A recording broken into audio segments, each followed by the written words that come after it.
I've always believed that global success can be achieved from any pocket of the world. Being here in rural Cape Breton throughout the pandemic has proven this, not just for myself, but for entrepreneurs everywhere who've adapted and found opportunities in spite of significant challenges. So many people have inspired me throughout my career and continue to every day, from small business owners to international leaders. People across our country are taking risks and betting on themselves in pursuit of their passions. I'm launching these platforms to spark conversations about what it takes to succeed in business and life. If you want to stay connected and inspired, follow along.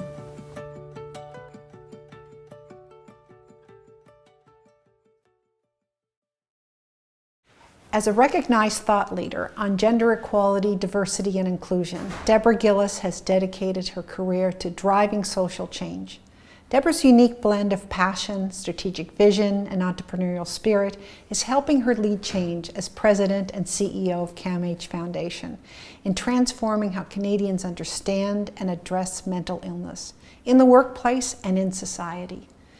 Deborah has received national and international accolades for her advocacy efforts and business achievements.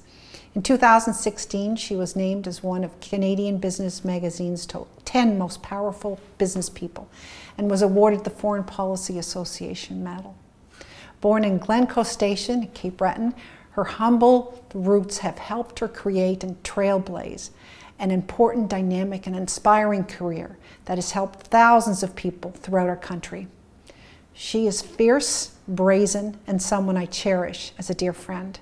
I know this conversation will educate us and will light a fire in us all to push ourselves to reach our goals and to become more actively inclusive in all areas of our lives. Deborah and her work is a true example of what we can achieve when we all work together.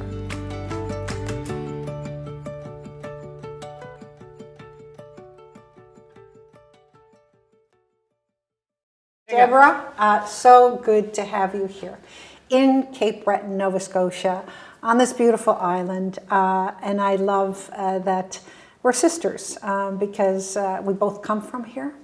We love this place. We come back to it all the time. And it's just a real thrill for you to be on this podcast with me, bet on me.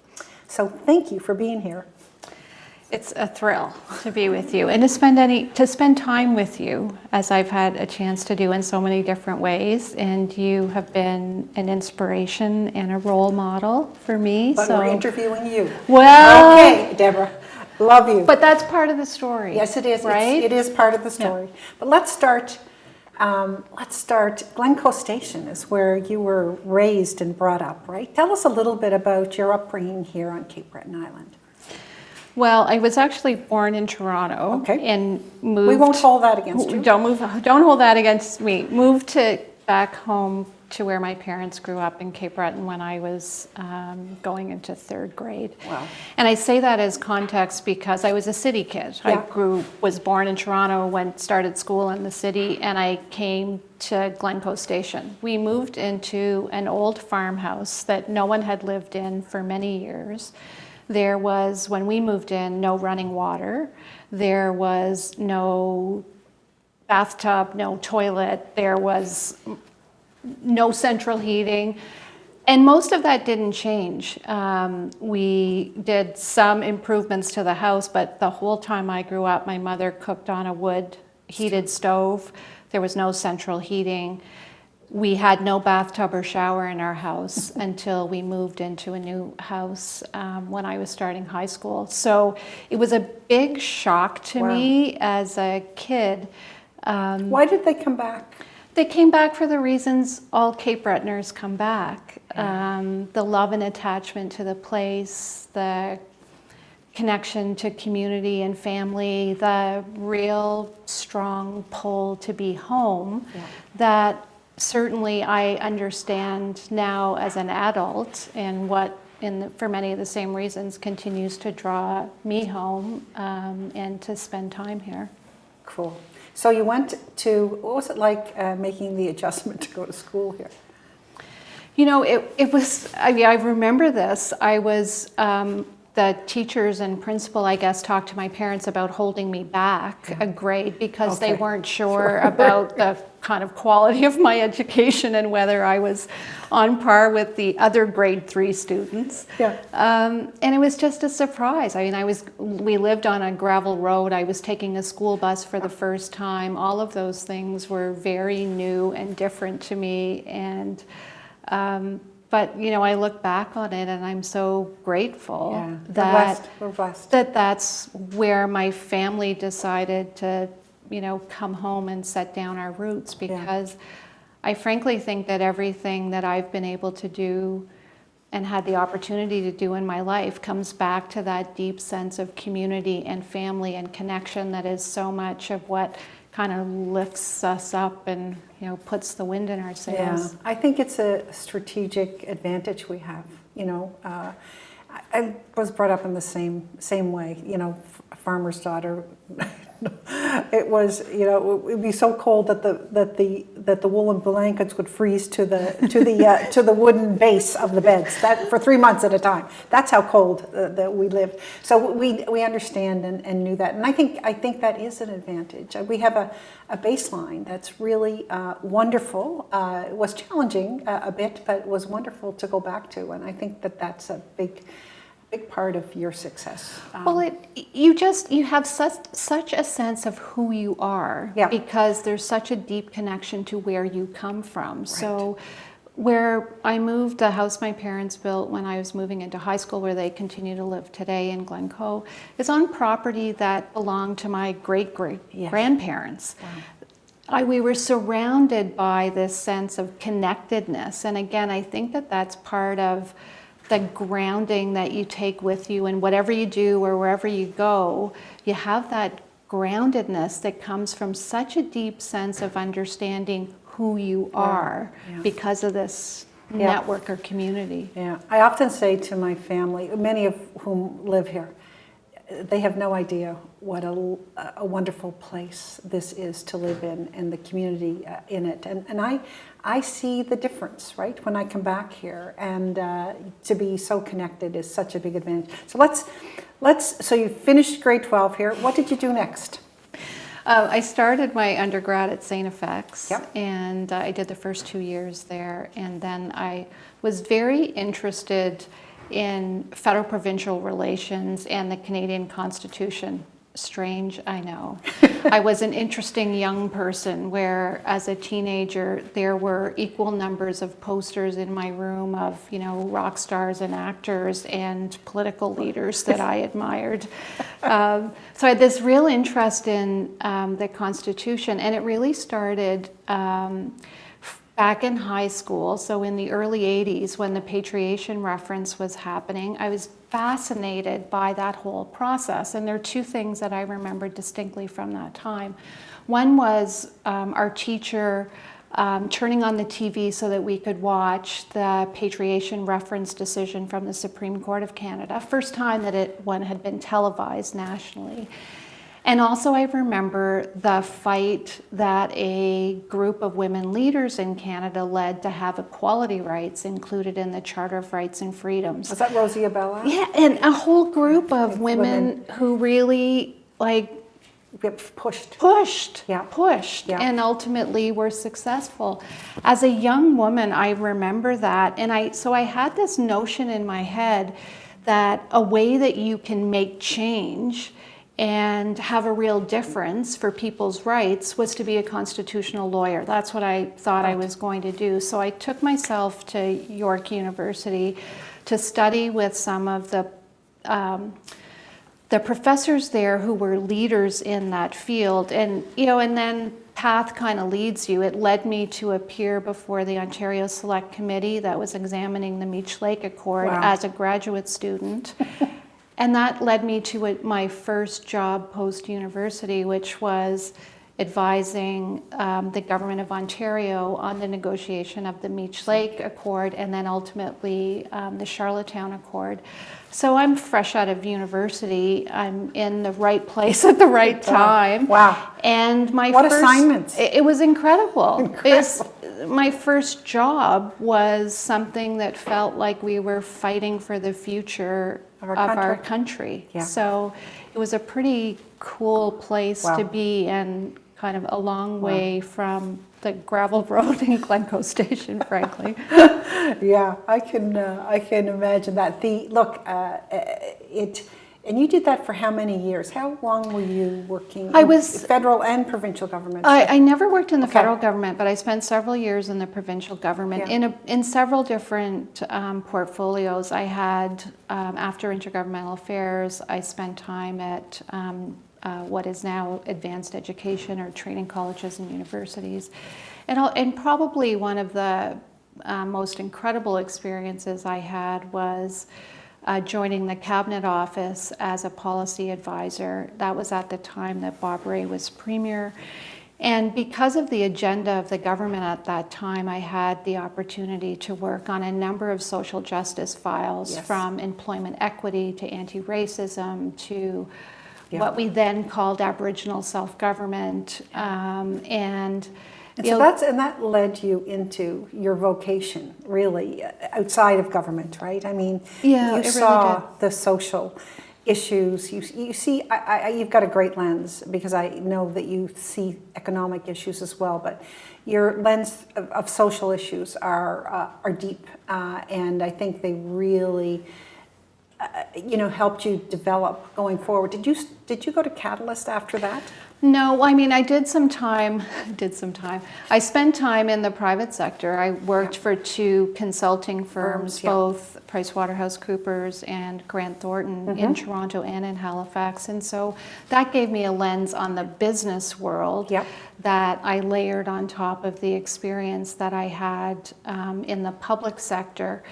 And it was after being diagnosed and treated for breast cancer, I was still at Grant Thornton at that time, that I just had that kind of life-changing conversation with myself about how am I spending my time and what contribution am I making. And that is what, through a very serendipitous conversation, led me to Catalyst. And as I say, I think that all of those things that I had done, both in the private sector and government, kind of prepared me for a different kind of advocacy role. And I also, you sort of skipped over the cancer part. I really want to talk a little bit about that. For me, it was my kidneys, right? I had a terrible kidney condition for a number of years. But for you, it was cancer. How old were you when? I was 40 years old. Okay. My first mammogram. Yeah. And I'd been married for 6 months. Wow. And went for that first mammogram and got the diagnosis. And, I in some ways maybe skip over it because I feel so grateful that in many ways it feels like it happened to another person. Yeah. I had a mastectomy that was hard to deal with emotionally as a young woman recently married. But it also was a real moment, I think, in my relationship that strengthened it in many ways. It was really special for me how my mom came to Toronto to be there and to help support and look after me. And she and my husband really bonded. They were like a team taking care of me. But I think the key thing was that it did, as I said, really caused me to reflect on my life and how I spent my time, and it became a motivator for me to remain really focused on purpose-driven work, going back to those two causes that really matter to me.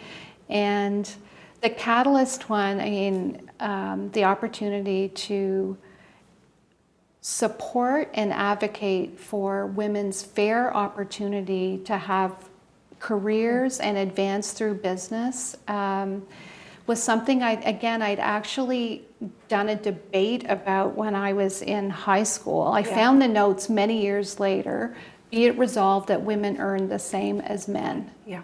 So I'd kind of come to this place where I was able to take on an issue that had mattered to me again since I was a young woman. Yeah.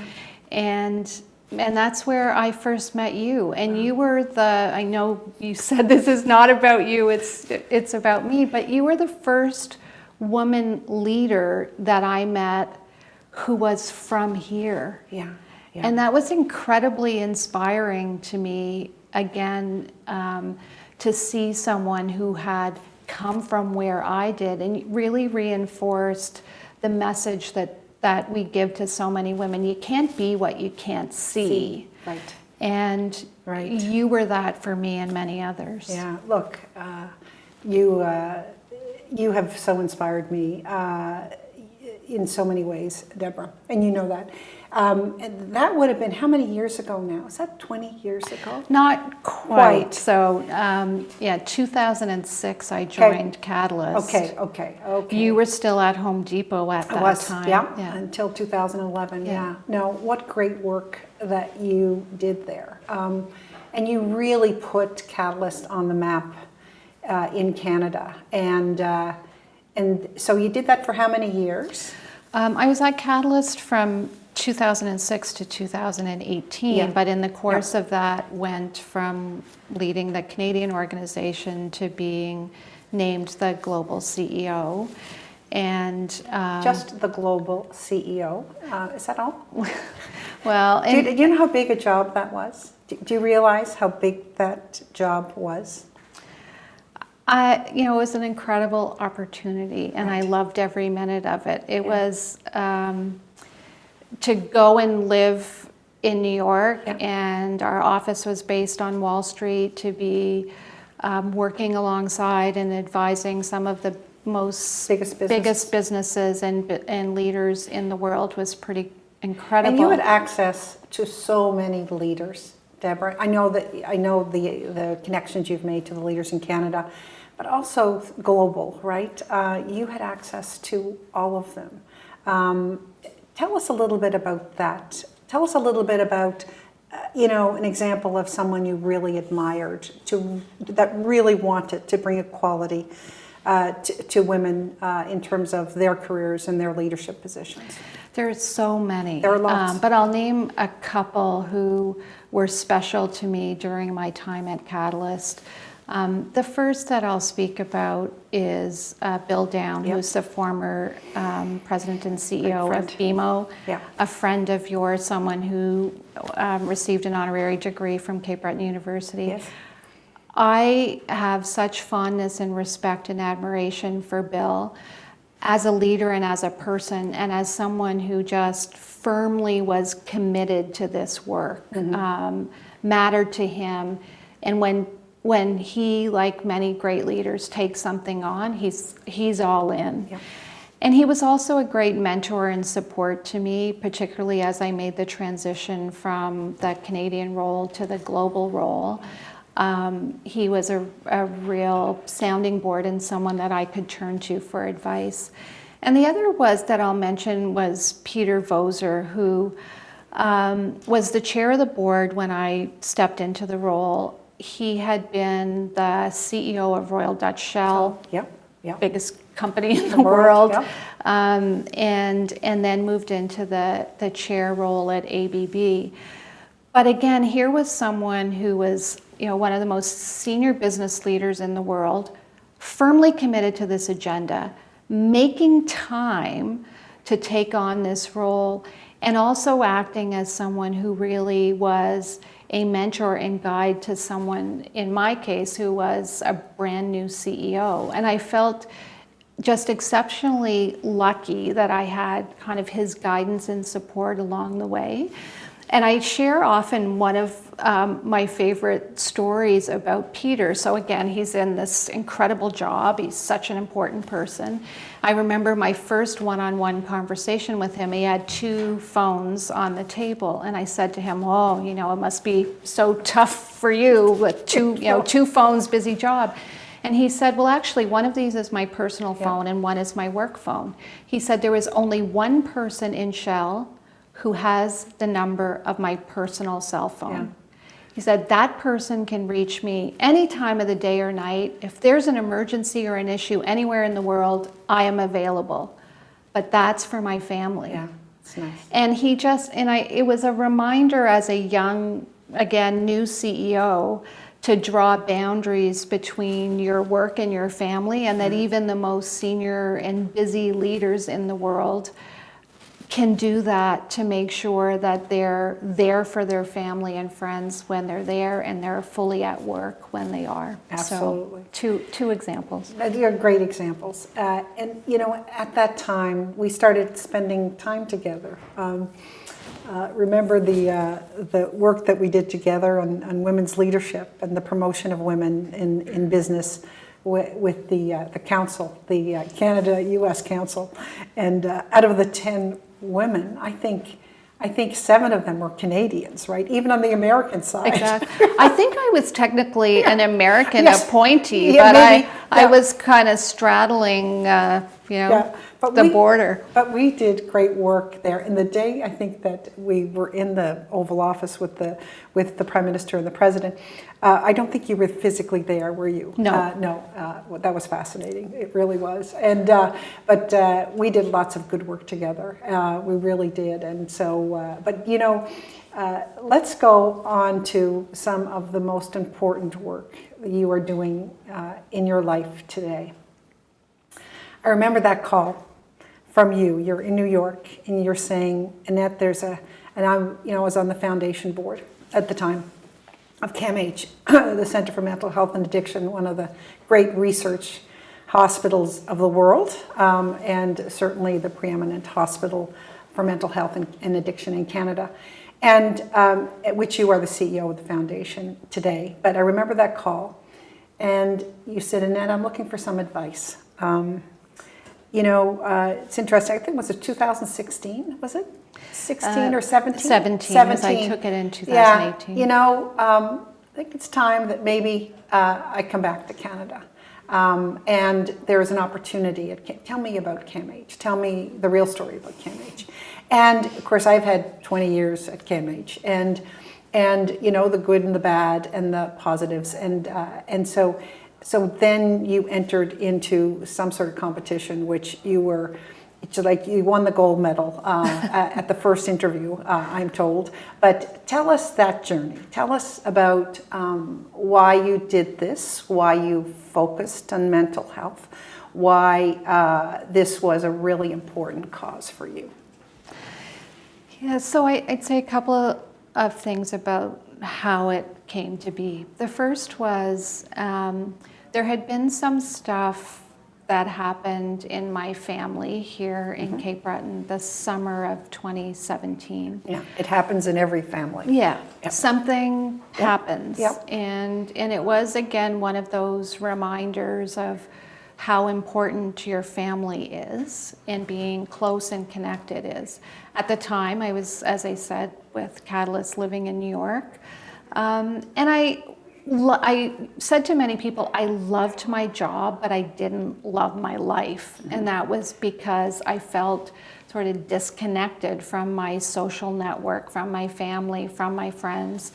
I was traveling a lot, which made making those kinds of connections really difficult. Fascinating and wonderful opportunities, but I felt kind of isolated, and I think that family experience that summer really you were commuting hit me between hard. Toronto and New York too, Yeah, as well. my and your husband was husband was based in Yeah. Toronto, Yeah. and there were honestly long periods of time where we didn't even see each other because of my travel schedule internationally. There were times where either I couldn't get to Toronto or it didn't make sense for him to even be in New York. That's hard to So do. it was hard. Yeah. It was hard, and you know this well from international work that you've done and being China. on planes all the time. 3 years. I miss Stan so much. Yeah, it was hard. It was exactly. hard in my family. And you just, Yeah. that sense of isolation and being alone is really hard. And so this family crisis happened. And so that fall, I started to just think, I want to be home. Yeah. And I ran into someone at the Catalyst Canada Honors Dinner in Toronto in the fall. who was a recruiter, and I said, you know, I'm starting to think that maybe I'll want to come home in the next year or so. Keep me in mind if anything comes up. And she said, oh, I have 2 jobs that would be perfect for you. And she named one. I said, not a chance. She named the other, and she said, CAMH Foundation. And I said, you've got me at mental health. Yeah. And the reason, I mean, I certainly knew the reputation of CAMH, having lived for Toronto in so many years.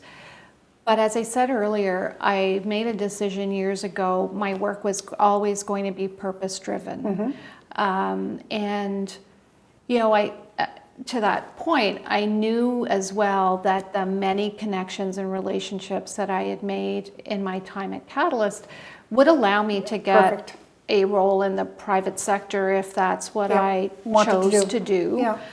But I wanted to continue on a path of giving back. And the cause of mental health, I think, is one of the most critical issues facing the world today. The stigma that's attached to mental health, the lack of funding, the lack of knowledge that we have about the brain, the fact that 1 in 5 Canadians suffer from mental illness, the fact that it's the leading cause of disability in businesses, the cost to the economy, the lost potential of people. And I had seen that and experienced it in my own circle. Careers and friends, family, people who did not get the help they needed, would not talk about the issues that they faced. And I just knew that this was a cause that I could wake up every day feeling passionate about and where there's a real need to make a difference. Yeah. So, and you have made a difference. After years, I recently got off the board of, I'll always be connected to CAMH because it's a really important organization that I have supported for many, many years. But I really know what you have done. It's just unbelievable. You're in a campaign now to get $500 million for phase 3, 4, 5, 6 of the development at CAMH. Amazing. We're bringing in researchers from all over the world. We are becoming, the research center, right, in North America. Such exciting things happening. Tell us a little bit about what you've accomplished so far at CAMH. Well, the things that I'd talk about probably in some ways speak to the last year in particular because the pandemic. We've done a number of things during the pandemic that I'm really proud of, and they've taken the organization to the next level in many ways. And the first thing I'd say is that the things that we did that I am most proud of is that we led with our values. Yes. And that was really important to me right from the beginning. We had plans in the spring of 2020 that we had been working on in terms of launching a campaign. And like everyone in the world, we had to make a pivot really fast. But I also had a very strong view that this was not a time to be going out to the world to saying, hey, we need more money. Please donate to CAMH. We're a fundraising organization. Yeah. I understood that this was a moment where people were going to need help. And so we really leaned into what we've called a message of help and hope. And we went from our plans to launch a campaign to putting into the marketplace a whole message that was apart, not alone. Yes. That message came out in April of 2020. It resonated so strongly with people. But importantly, we backed it up with a website that had resources that people could access to support their mental health. 700,000 unique visits to that website. From across Canada. From across Canada and around the world since that website was launched. And to me, that speaks to the unique mission, values, and strength of CAMH. Evidence-based resources, reliant on the research and the experience of the hospital and their practitioners, largest mental health hospital in the country, serving 39,000 patients a year. That meant that what we put out there was based on evidence. It was based on what we knew was going to help people. And so being in a position to not say, oh, this is an opportunity where we need to ask for help because people are concerned about their mental health, please donate to us. We flipped that whole script around and said, no, we're going to deliver value. We're going to deliver a gift to you. And my belief as a leader was, in doing that, we will garner goodwill from people. Get it back 10 times. We'll get it back 10 times. Absolutely. You can never go wrong when you lead with your values and what's the right thing to do. And so we then moved from A Part Not Alone to launching a campaign around suicide. Again, probably the most deeply stigmatized issue in mental health. Yes, it is. And we really felt strongly about the need to start a conversation.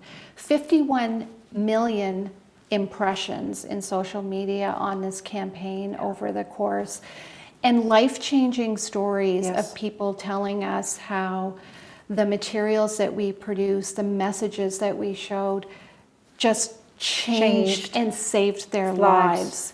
And so again, those things that for me are offering, as I said, help and hope, then build equity for your organization and for the brand. We continued that this spring with the Sunrise Challenge that you were the honorary chair of. And the tied for the second leading fundraiser, the top fundraiser with the great Jim Treliving. It was fun to watch that competition.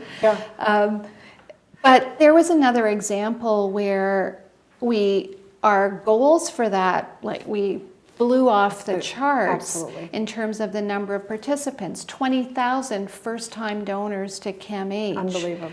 But again, we were giving people something to be hopeful and optimistic about, to engage with in a way that was positive at a time when we were all really struggling. So the things that I'm proud of are how we've led with our values. We've understood the importance of this topic, and everything that we've done has been in that kind of model of help us by helping you. We're going to do something good for the world because that's our core mission and mandate. And in return, we know that people will help us. None of that would have been possible without a really great team that I'm so proud to work with, and really incredible volunteer leaders like you and so many others on the foundation board who supported those decisions that we made and the investment that allowed us to do that work. Brilliant work. Let's take it to here. So I've been trying to support mental health in this community, and I help with the youth program at the regional hospital, and it is underserviced, and I understand that there's a lot of focus now on setting up hubs for mental health here. A lot of the work that you're doing at CAMH could be transferred here, right? And used and delivered here. And, I wonder whether we have the mechanism to do that. And you and I have talked so often. I have always wanted CAMH to be a national program, right? I'm just so proud of the work that's been done out of that institution. And I just think that we should be sharing and helping as much as we can the rural parts of Canada, other parts of Canada. How can we make that connection? How can we make it stronger? Yeah, there's two parts that I think are particularly critical to that opportunity. One is the academic mission of the hospital and the research Everybody mission benefits. of the hospital. Exactly right. New drugs, Absolutely. So the key for me is we're the largest in the country. As I said earlier, 39,000 patients, an academic and education, a clinical care mandate, and an advocacy and public policy mandate that is written into the formal mandate of the hospital that is completely unique in the country. I think of that as both a national leadership role because of the size and scope and mandate that we have, but also an incredible opportunity. So the work is, how do you take the evidence-based knowledge that comes from both the academic and research mission of the hospital, turn that into practices that then get rolled out across the country. So whether it is new treatments or new models of care or new drug Outreach therapies. programs, so, you know, Exactly. yeah. And I think that that notion of almost a center of excellence, that's sharing that expertise, so that in centers that are much smaller, without either the resources or the population base or the ability to do the kind of evidence-based work, that we can translate those changes. And then there's, of course, also the opportunity to be part of national studies where you think about the work that's happened, and Dr. Goldblum talks about this in his recent book as an example, work happening at Escazone and focused on young people and creating environments where young people can go without stigma, get access to the services that they need quickly. That's all part of a national study that's happening in Ontario through the youth hubs that are led by CAMH, where you're contributing knowledge to understand what works so that you can then advocate for governments to make system-wide change to how services are delivered. So that's a platform that I think CAMH uniquely has, and why I would say to leaders, to philanthropists, to those who care about this work across the country, an investment in CAMH, in the research and knowledge and evidence that is produced in our organization, has ripple effects in terms of partnerships, collaboration, knowledge transfer right across the country. We have the capability to do that because of our size, and I think that that's also a really part of what's exciting about the work, particularly in mental health, where there is still so little that we know or understand about the brain. So everything from the prevention to the diagnosis to the treatment to the recovery of patients, we need to have evidence that helps us bust stigma, that helps support equity and outcomes for different populations. I think about the work that's happening at CAMH with our Shakabe-Makwa program. It is designed to be centered and to bring in the caring practices and culture of Indigenous people to inform the way care is delivered.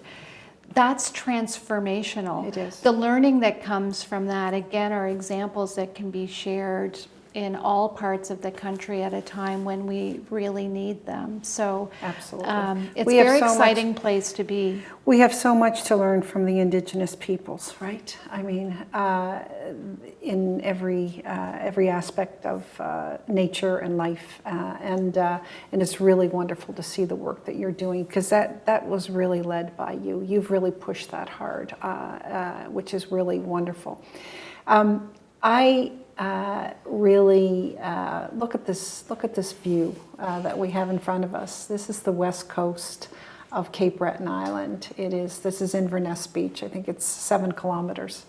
You just lived down the road. You bought a house on this beautiful island, and you're in Port Hood, and you made the big move. And I know that you're going to continue to work in Toronto, but it's very cool that you have made this commitment to keep coming back and giving back to this place. And I just love that you do that. And Deborah, you're such an understated person. You are probably one of the most dynamic, influential leaders in the country. And I know that you get embarrassed by that, but you really are. You've influenced and taken that talent that you grew up with at Glencoe Station and gave it to the rest of the country. And you came from here, and you came from this place. And I want to thank you for spending this time with me, sharing your wonderful story, and being part of this. Thank you.